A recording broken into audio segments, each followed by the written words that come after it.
यहाँ पे मौजूद छात्र के शरीर पे जितने निशान पड़े हुए हैं गवाही देंगे वो दहशतगर्द शब्द के अर्थ का। जो डिक्शनरी होती है उसमें जब दहशतगर्द लिखा जाएगा, दहशत लिखा जाएगा, डर लिखा जाएगा, हिंसा लिखा जाएगा, तो दिल्ली पुलिस का नाम बार बार दर्ज किया जाएगा। हम याद रखेंगे कि आपने वो संसद जिसको हमारे वोट से चुने हुए प्रतिनिधि आबाद करते हैं, वो संसद जिससे ज्यादा पब्लिक मॉन्यूमेंट शायद इस देश में कोई ना हो, जब हम उस संसद के पास जाने की कोशिश करते हैं अपनी मांगों को लेकर के, आपने हमारे सर खोल के रख दिए। याद रखेंगे हम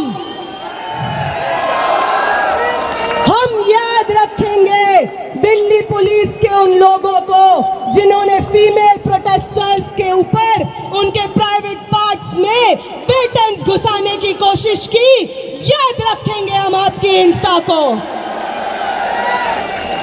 हम याद रखेंगे कि आपको मालूम था कि साथी हमाद 23 दिन से भूख हड़ताल पे बैठे थे।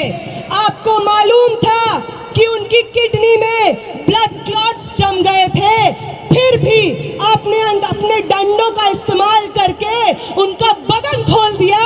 याद रखेंगे हम याद रखेंगे कि 23 दिन के बाद, भूख हड़ताल के बाद, जब मैं, आमीन और मनीष इधर इस टेंट में जंतर मंतर पे बैठे हुए थे क्योंकि हमारी चलने की हालत नहीं थी, तो आपकी एक बटालियन जो दिल्ली के अलग अलग कोनों से लोगों को जंतर मंतर भेज रही थी, वो बटालियन आंसू गैस सीधे हमारी टेंट की तरफ फायर करती है, लाठियां लेकर के हमारे टेंट की तरफ चार्ज करती है।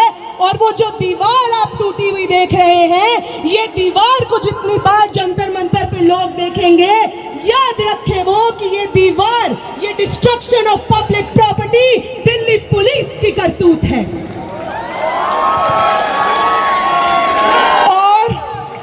और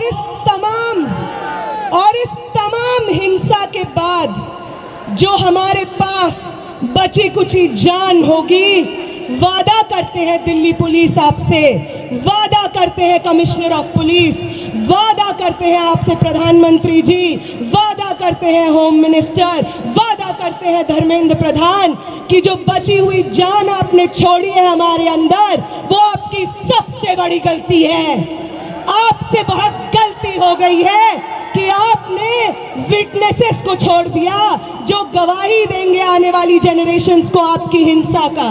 और जब भी आपकी हिंसा लिखी जाएगी, उसके बगल में दिल्ली में मौजूद 4 से 5 लाख छात्रों का अदम्य साहस लिखा जाएगा। ये भी याद रखेंगे हम।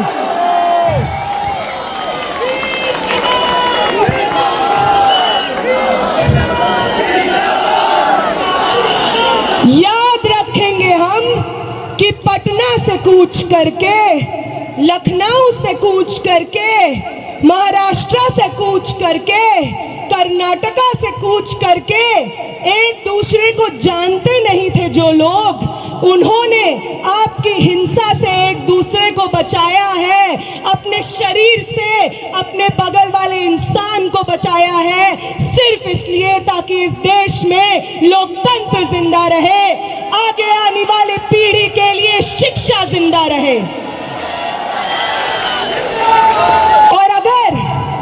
और अगर आपको उदाहरण ही चाहिए कि कौन इंस्पायर करता है हमें, तो अभी देते हैं आपको उदाहरण।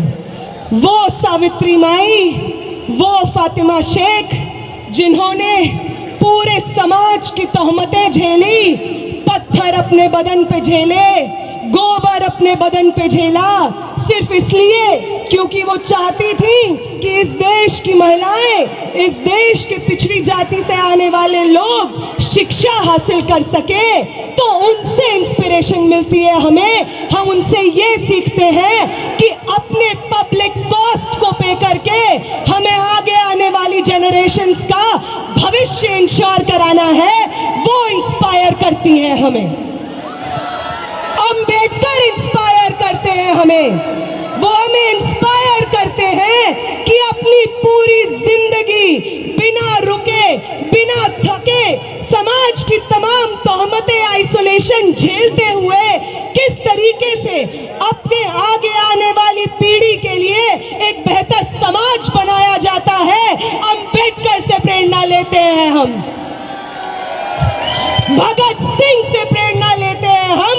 वो 23 साल का स्टूडेंट, आप में से कितने लोग 23 साल के स्टूडेंट हैं? 21 साल के, 22 साल के? भगत सिंह बनते हैं 23 साल की उम्र में। उनका वो जज्बा जिसके आगे अंग्रेजी हुकूमत विवश हो जाती है, एक 23 साल के शरीर में था वो जज्बा, और 20 तारीख को इस दिल्ली की सड़कों पे न जाने आप जैसे कितने भगत सिंह थे, ये देख करके आंखें भर आती हैं इस देश की। वो इंस्पायर करते हैं हमें।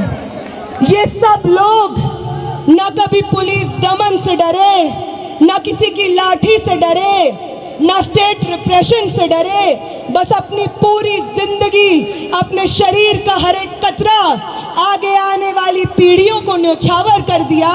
इनसे इंस्पिरेशन लेते हैं हम। तुम लेते हो गोडसे से, इसलिए तुमसे नहीं हो पाता बिना हिंसा किए। तुम्हारी जो इंस्पिरेशंस है, नाक रगड़ते थे अंग्रेजी हुकूमत के सामने जब भगत सिंह और शहीद सुखदेव अपनी जानें दे रहे थे। तुम्हारे इंस्पिरेशंस नाक रगड़ते थे अंग्रेजी हुकूमत के सामने। आज भी तुम वही करते हो, इसलिए कल भी तुम्हारी हार हुई थी, आज भी तुम्हारी हार हुई थी, कल भी हम जीते थे, और आज भी इस देश को एक दूसरे का साथ देना वापस सिखाना है। इस देश में लोकतंत्र को, शिक्षा को, स्टूडेंट्स के भविष्य को वापस आबाद हमें करना है। आप सबका बहुत बहुत शुक्रिया कि आप यहाँ पे मौजूद हैं, सुन रहे हैं और इतने पेशेंटली पर्सनल कॉस्ट पे यहाँ पे बैठे हुए हैं। तो सरफरोशी की तमन्ना अब हमारे दिल में, तो देखना है जोर कितना बाजुए कातिल, तो वक्त आने दे बता देंगे तुझे आसमां। हम अभी से क्या बताएं, क्या हमारे दिल में है। आप सबको क्रांतिकारी सलाम। आप सब लोग, हर वो व्यक्ति जो यहाँ पे प्रोटेस्ट में बैठा है, जिसमें सोनम वांगचुक सर खुद कहते हैं कि आपसे प्रेरणा मिलती है हमें। हमारी 23 दिन की भूख ऐसे ही नहीं थी, हमारी 23 दिन की भूख थी क्योंकि आप थे हमारे पीछे, जो बार बार हर रोज आकर उस टेंट पे मिलते थे और कहते थे कि शर्म आती है, भाजपा को वोट किया है हमने, आगे ये कभी गलती नहीं करेंगे। आप हमारे बच्चों के भविष्य के लिए लड़ रहे हैं, आपके साथ खड़े हैं हम। आपने करवाई है ये 23 दिन की भूख हड़ताल, और आपका ये कर्ज हिंदुस्तान कभी नहीं चुका पाएगा। आपका ये कर्ज मैं कभी नहीं चुका पाऊंगी, मेरे साथी आमीन कभी नहीं चुका पाएंगे, मेरे साथी मनीष कभी नहीं चुका पाएंगे, ये हिंदुस्तान की आवाम कभी नहीं चुका पाएगी। आप सबको बहुत बहुत क्रांतिकारी इस्तकबाल साथियों।